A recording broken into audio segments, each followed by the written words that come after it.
Halo, selamat datang teman-teman. Selamat datang di podcast THR 5.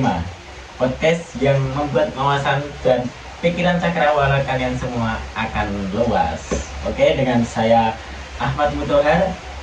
Kali ini kita kedatangan tamu yang sangat jos gadas teman-teman. Ya, kita kedatangan dari tim PPK Ormawa dari Himaprodi PPSI Untidar. Oke, mungkin bisa perkenalkan terlebih dahulu. Halo teman-teman semuanya, perkenalkan saya Umi Nur Faiza. Halo Kak Toher, selamat malam. Semuanya perkenalkan saya Umi Nur Faiza dari Prodi PBSI Untidar, tim PPK Ormawa Himaprodi PBSI angkatan 2025. Jadi gini teman-teman, kemarin tahun 2025 PPK Ormawa Himaprodi PBSI Untidar telah lolos di seleksi Abdidaya dan mereka lolos di seleksi di Malang, Jawa Timur. Ngomong-ngomong, sebelum lanjut ke obrolan nih Kak, bagaimana sih awalnya kok kalian itu memutuskan untuk mengikuti PPK Ormawa? Ada pemantik yang membuat kalian itu untuk mengikuti?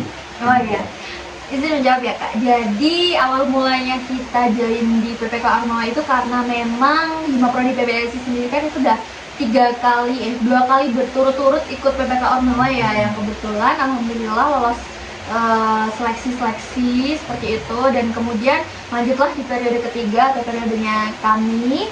Nah di situ kami memutuskan untuk melanjutkan rekam jejak yang memang sudah dilaksanakan oleh teman-teman kakak-kakak Himaprodi PBSI seperti itu, sampai akhirnya kami mengikuti serangkaian kegiatan PPK Ormawa. Dan teman-teman PPK Ormawa ini dari Himaprodi PBSI, mereka itu mengabdi lah.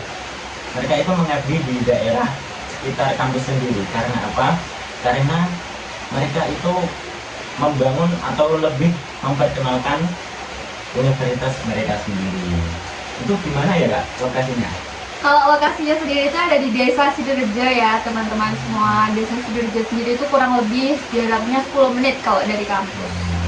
Kalau teman-teman belum tahu, lokasinya itu di sebelah barat kampus Tuburan, Untidar. Gitu. Oh ya, tadi kata kakaknya kan 3 tahun berturut-turut ya? Iya. Ya, yang itu yang menjadikan teman-teman Himaprodi 2025 ini itu menjadi kobaran semangat lah untuk mengikuti PPK. Namun dari 3 tahun belakangan ini Kak, apakah memiliki kesamaan di tema atau visi yang sama begitu? Nah kebetulan untuk temanya itu kita bervariasi ya. Jadi tahun pertama Himaprodi PBSI ikut PPK Ormawa itu mereka mengambil desa cerdas. Kakaknya mengambil desa cerdas di daerah, kalau tidak salah namanya Banyu Sidi. Kemudian periode kedua PPK Ormawa itu mengambil tema sekolah perempuan di desa mana itu namanya? Saya lupa, tapi daerah Kajoran, di desa di daerah Kajoran. Itu desa Magelang ya Kak? Iya, masih Magelang. Desanya Desa Pucung Roto, kemudian yang periodenya saya itu ada di Desa Sidorejo seperti itu. Dengan tema rumah sampah digital seperti itu. Jadi berbeda dan bervariasi. Dan teman-teman kalau nggak salah, kakaknya ini merupakan orang yang sangat memiliki peran yang penting di timnya. Kalau nggak salah, kakaknya ini menjadi ketua di PPK 2025. Apakah betul? Benar sekali. Sebenarnya saya pelengkap sih teman-teman di PPK Ormawa Himaprodi PBSI 25. Oh iya, ketika kakaknya terjun di lapangan atau di masyarakat itu sendiri, terdapat halangan atau hambatan yang tim PPK Ormawa Himaprodi itu sendiri alami? Sebenarnya ada teman-teman. Jadi untuk hambatannya sendiri sebenarnya bukan hambatan sih, variasi dalam pelaksanaan kegiatannya itu ada. Jadi selama pelaksanaan kegiatan itu kan kita tidak bisa menjaga konsistensi semangat dari masyarakat. Nah itu yang menjadi salah satu permasalahan kami, gimana caranya bisa tetap membuat masyarakat itu selalu tertarik dengan program-program yang memang kami bawakan seperti itu. Di sisi lain juga dari kami sendiri internal tim juga bagaimana caranya untuk menjaga konsistensi semangat kami supaya bisa terus berkontribusi dan bekerja sama untuk pelaksanaan program. Gimana caranya kita bisa selalu hadir dengan satu tim penuh, itu sih. Berarti teman-teman tim PPK itu yang paling rentan itu di konsistensinya ya? Iya, konsistensi buat selalu bisa, karena kan kita kan waktunya beda-beda ya kebetulan ya kan. PPK Ormawa sendiri itu kan ada di hari aktif kuliah yang kebetulan kita nggak dari satu kelas yang sama, dan juga ada yang beda prodi juga satu orang. Nah itu penyesuaian jadwalnya yang susah ya, walaupun ada weekend kita pelaksanaan program itu selalu di hari libur, tapi justru itu yang jadi bentuknya kami, karena memang kan hari libur itu biasanya kalau dari mahasiswa kan tidak selalu untuk libur, tapi ada kegiatan lain, entah itu pengerjaan tugas, kelompokan, atau pelaksanaan janji lainnya.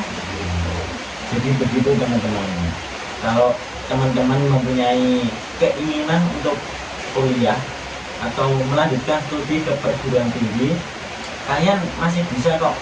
Jadi nggak melulu kuliah, kalian juga bisa membangun relasi dan juga menambah wawasan. Itu sudah dibuktikan sama kakaknya dan juga teman-temannya. Di samping mereka kuliah, dia juga melakukan pengabdian kepada masyarakat untuk membawa nama Universitas Undikan gitu. Nah, di proses seleksi PPK Ormawa itu kan panjang banget ya. Iya. Nah, mungkin kakaknya bisa ceritain dari tahap awal seleksi PPK sampai lolos ke seleksi adidaya gitu. Iya, teman-teman, jadi ceritanya tuh sebenarnya berawal dari pembentukan tim terlebih dahulu ya. Sebenarnya waktu itu tuh pembentukan awal adalah penentuan ketua. Nah, ketua ini ditentukan dari kahim dan wakahimnya. Kemudian saya dihubungi menjadi salah satu kandidat ketua, dan kebetulan berdasarkan hasil voting tentukanlah bahwa saya terpilih menjadi seorang ketua. Setelah itu barulah kita menyusun timnya, tim pelaksanaan PPK Ormawa sendiri. Setelah itu setelah tim sudah ada dan formasinya sudah lengkap, di mana di situ ada dari internal Hima Prodi PBSI sendiri dan juga ada dari luar prodi sesuai dengan ketentuan dan beda angkatan. Setelah tim terbentuk, kita masuk ke seleksi tahap pertama.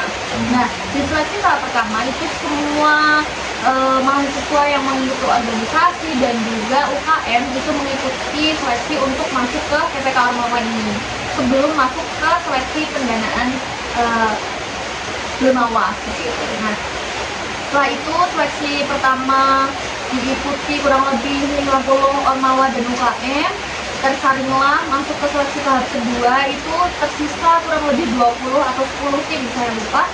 Nah, setelah seleksi tahap 2 selesai, itu nanti akan ada tim final yang nantinya proposalnya itu akan dikumpulkan menjadi satu di proposal Universitas yang akan diajukan ke Ormawa, ke nasional seperti itu.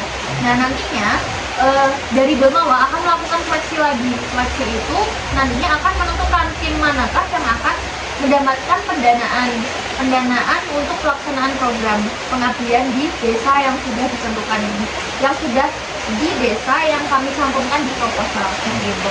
Nantinya lolos pendanaan berarti tinggal pelaksanaan program yang kurang lebih selama 5 bulan, tapi untuk penyusunan sampai selesainya itu setahun ya teman-teman.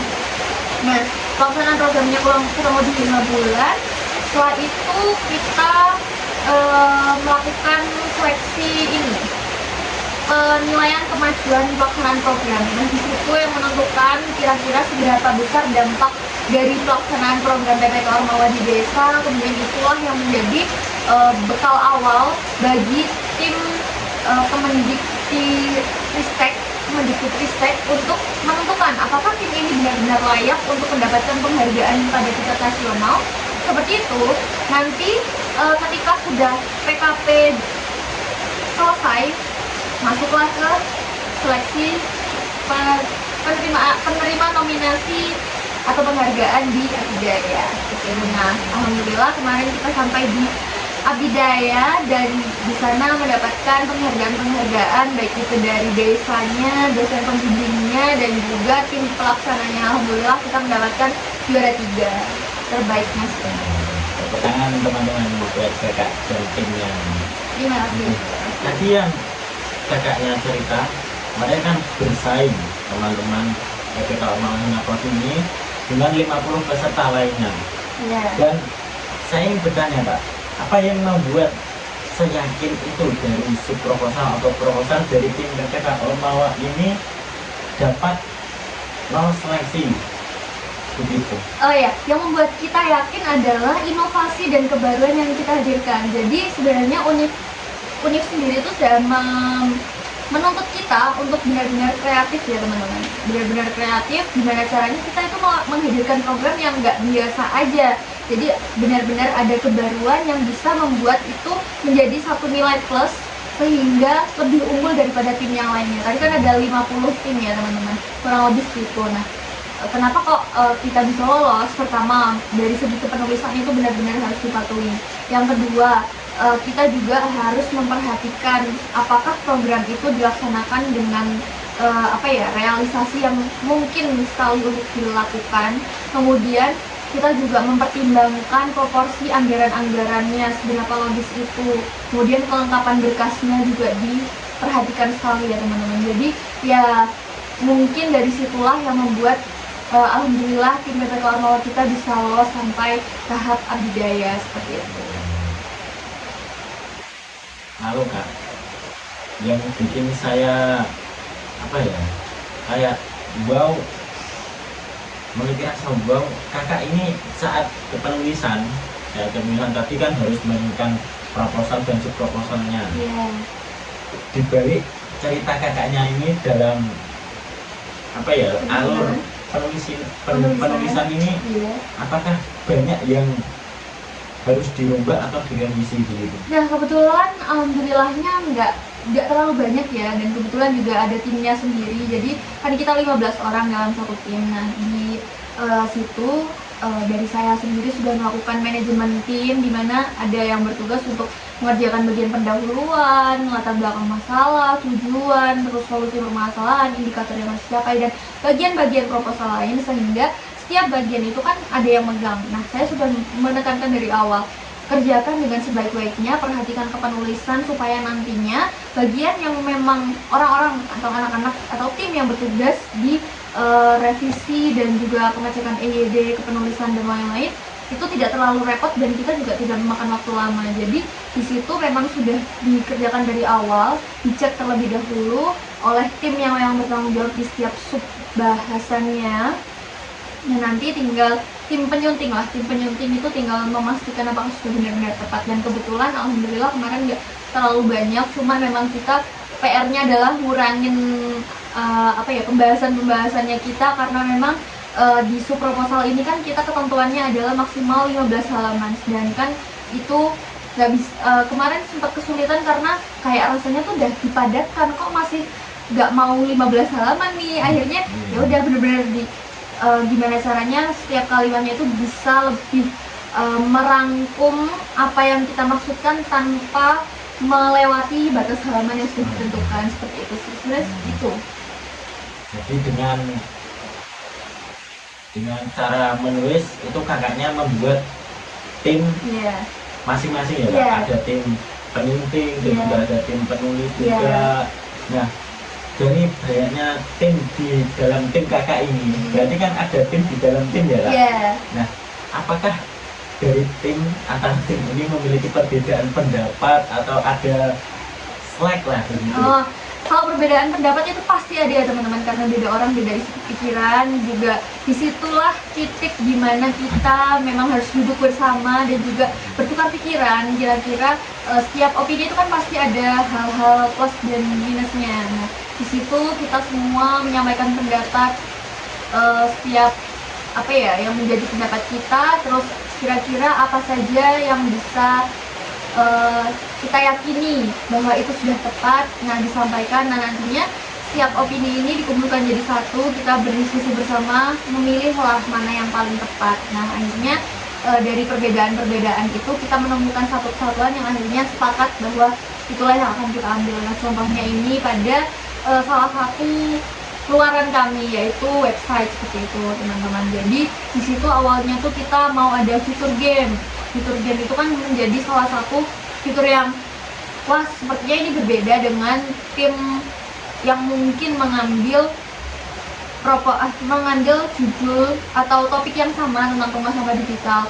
Mereka mungkin tidak memikirkan bahwa nantinya di website itu ada gamenya. Nah, kami menghadirkan sebaran itu dengan berdiskusi terlebih dahulu, kira-kira fitur game ini tuh nanti akan seperti apa ya. Nah, setiap orang menyampaikan, wah, fitur gamenya tuh seperti ini, ada A, B, C. Nah, akhirnya kita menyatukan poin A sama C ini, terus didiskusikanlah sampai akhirnya menemukan poin baru yang itu merupakan satu kesatuan dari 3 poin tadi. Jadi kayak matangnya tuh di situ seperti itu. Jadi semuanya memang didiskusikan bersama dan juga hasil akhirnya apa yang kita buat itu memang berdasarkan keputusan bersama.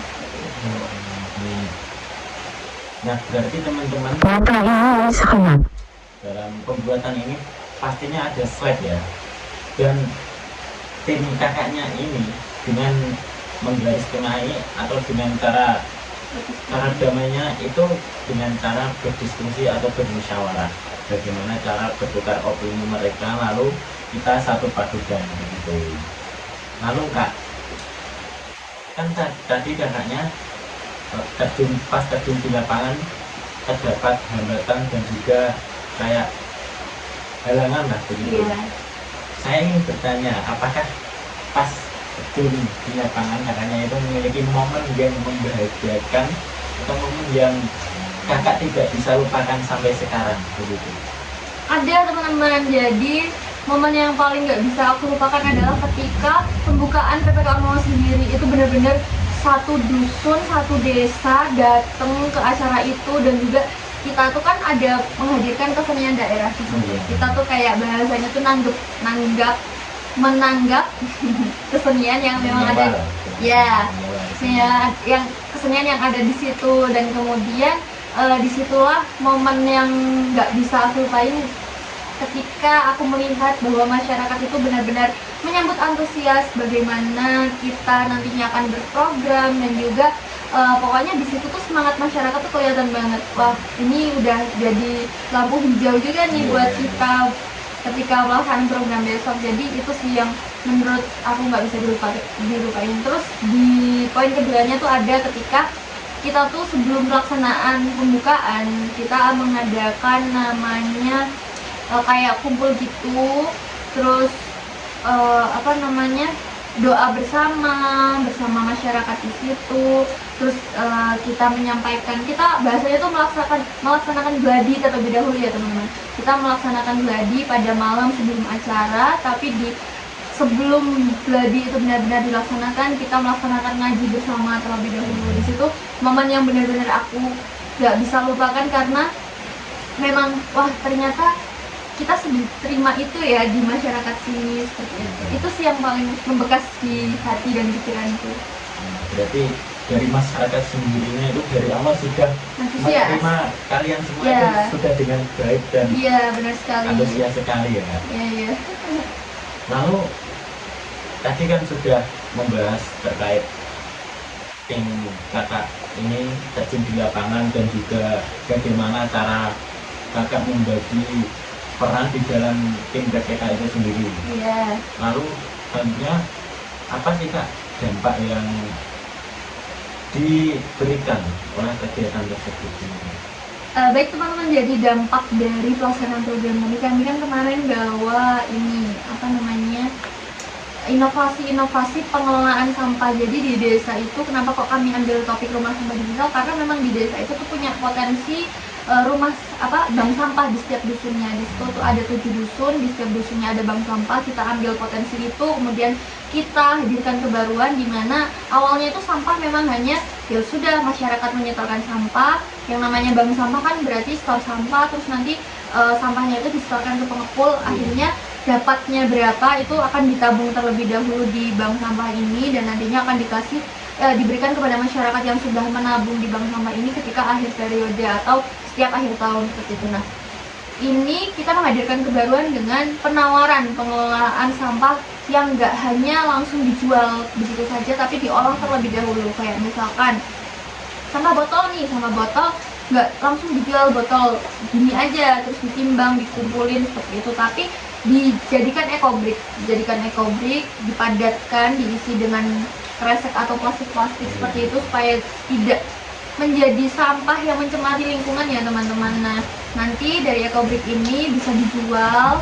Kebetulan ada mitra kami juga yang mau untuk membeli ekobrik dengan catatan memang benar-benar harus padat.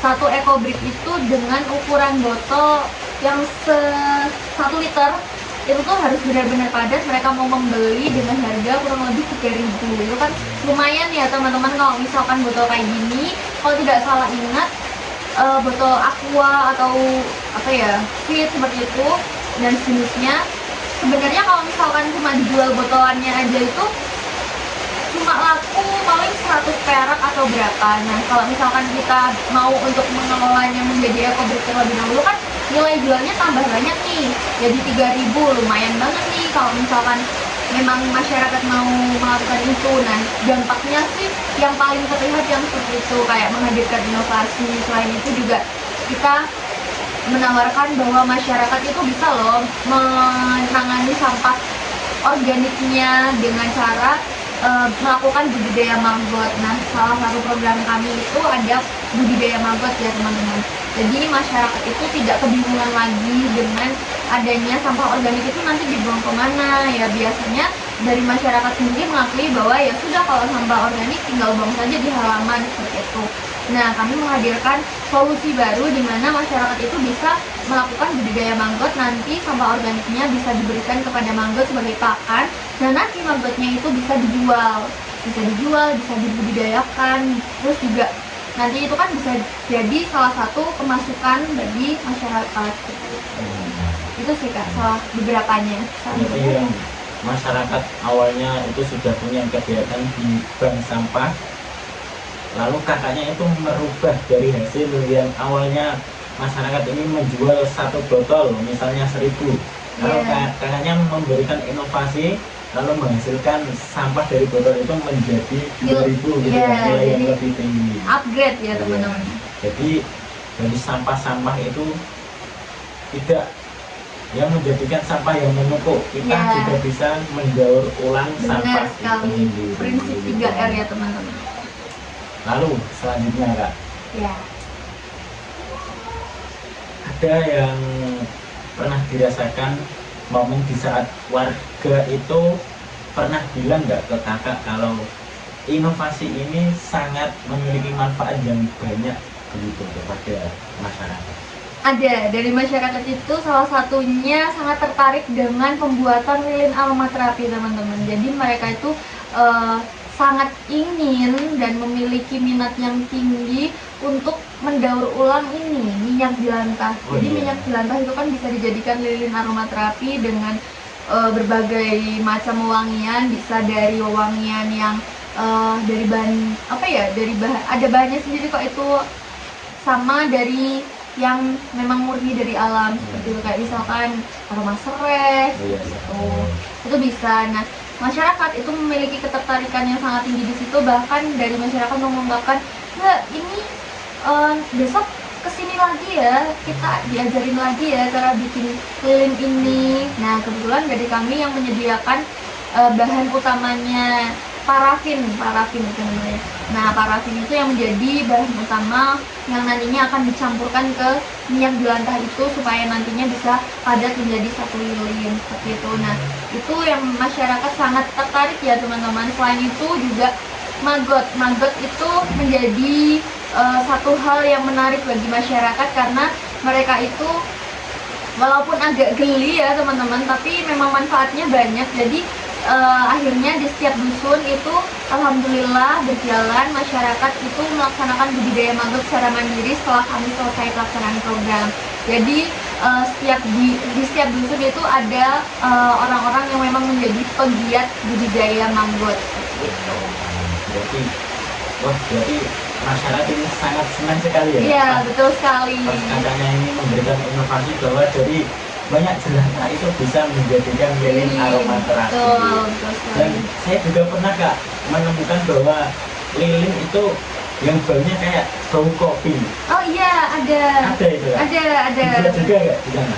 Kalau dari kita kebetulan tidak pakai kopi karena memang di desa itu tuh tidak ada potensi kopi. Nah, malah tim PPK Ormawa dari HIMEPA yang bikin lilin aromaterapi dari kopi karena memang di desa Balesari. Mereka tuh di Balesari memang di situ itu sumber daya alamnya ada kopi dan karet. Nah, mereka memanfaatkan kopi ini, biji kopi ini menjadi salah satu menjadi campuran aroma di lilin aromaterapi itu. Nah, kalau dari kami tuh jauh ini baru pakai ini yang dari alam itu kayak spray gitu. Mungkin teman-teman kalau memang apa ya mau merasakan aroma lilin yang lebih wangi, bisa datang ke Instagramnya lalu konsultasi cara bagaimana sih cara membuat lilin aromaterapi tersebut gitu. Nanti saya cantumkan di teks deskripsi di bawah. Lalu baik Kak, ini mungkin jadi sesi terakhir podcast kali ini Kak. Apa itu Kak? Ngomong-ngomong, PPK ini mendapat penghargaan ya Kak ketika di Adidaya kemarin. Apa tuh Kak penghargaannya? Kita juara 3, ini nominasi untuk tim PPK Ormawa terbaik sebagai tim dengan keberlanjutan paling terukur kalau nggak salah ya, teman-teman bisa nanti dicantumkan di sini sama Kak Tehan atau di deskripsi ya teman-teman, nanti ditampilkan atau bisa kepoin juga Instagram PPK Ormawa Hima Prodi PBSI, di situ ada. Kemudian alhamdulillah kita juga mendapatkan nominasi juara 3 Kades terpartisipatif, kemudian juga dosen pendamping paling apa ya, pokoknya itu kontributif atau apa seperti itu, saya lupa, tapi memang nominasinya ada 3 itu ya teman-teman. Jadi bisa dikepoin aja di PPK Ormawa Hima Prodi PBSI, IG-nya ada di deskripsi aja biar nggak susah ngeditnya. Oke, satu kali lagi Kak.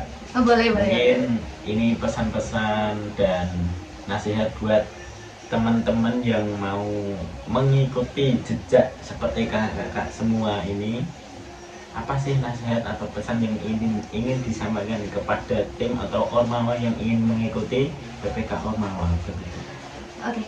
Jadi teman-teman, sebenarnya kalau mengikuti program pengabdian ini kan berarti menjadi salah satu langkah bagi kita untuk mewujudkan peran mahasiswa yang tidak hanya sebatas teori tapi juga melakukan aksi ya teman-teman. Jadi sebenarnya kalau misalkan mau mengikuti PPK Ormawa harus benar-benar paham alurnya akan seperti apa dan juga bagaimana kita bisa fleksibel terhadap segala sesuatu yang mungkin akan terjadi di lapangan. Tapi sebenarnya patokan utama kita untuk mengabdi itu tidak hanya melalui PPK Ormawa, namun juga bisa dengan peran individu atau peran diri kita sendiri di lingkungan masyarakat kita atau di rumah kita. Bagaimana caranya kita bisa menjadi salah satu agen yang menggerakkan atau berpartisipasi dalam kegiatan-kegiatan yang ada di sekitar rumah kita seperti itu. Jadi pengabdian itu tidak hanya PPK Ormawa, tapi pengabdian itu bisa diwujudkan melalui diri kita sendiri. Bagaimana caranya kita untuk berkontribusi aktif dalam satu lingkungan seperti itu. Jadi kalau mau ikut PPK Ormawa boleh banget, gas aja, nggak usah takut dan ragu, yang penting coba aja dulu. Nggak ada yang nggak mungkin kalau misalkan kita mau untuk mencoba. Tapi salah satu pengukuran keberhasilan itu tidak hanya di PPK Ormawa teman-teman, tapi ada banyak peluang lain dan jalan-jalan lain untuk menjadi orang yang bisa mengabdi kepada masyarakat ataupun lingkungan sekitar seperti itu. Itu sih Kak kalau dari aku. Wah, tidak terasa ya teman-teman, banyak sekali yang kakak ini ceritakan. Mungkin bisa menjadikan teman-teman ini mungkin ilmu bagaimana teman-teman ini berorganisir tim kalian sendiri, lalu mendapatkan pengalaman jika dalam tim ini memiliki banyak cerita, pastinya ada perbedaan pendapat dan juga slap yang terjadi. Dengan dengan cara berdiskusi atau bermusyawarah, teman-teman bisa menengahi masalah tersebut. Wah, terima kasih banyak ya Kak atas Sama-sama, cerita yang telah sama-sama. disampaikan, luar biasa ini. Semoga teman-teman PPK Roma Prodi tetap menjadi mahasiswa Indonesia yang bisa membawa harum nama Masya Allah, Universitas semoga. kita. Amin, amin, amin. Oke. Semangat, Dan teman-teman. teman-teman, berakhir sesi podcast kali ini.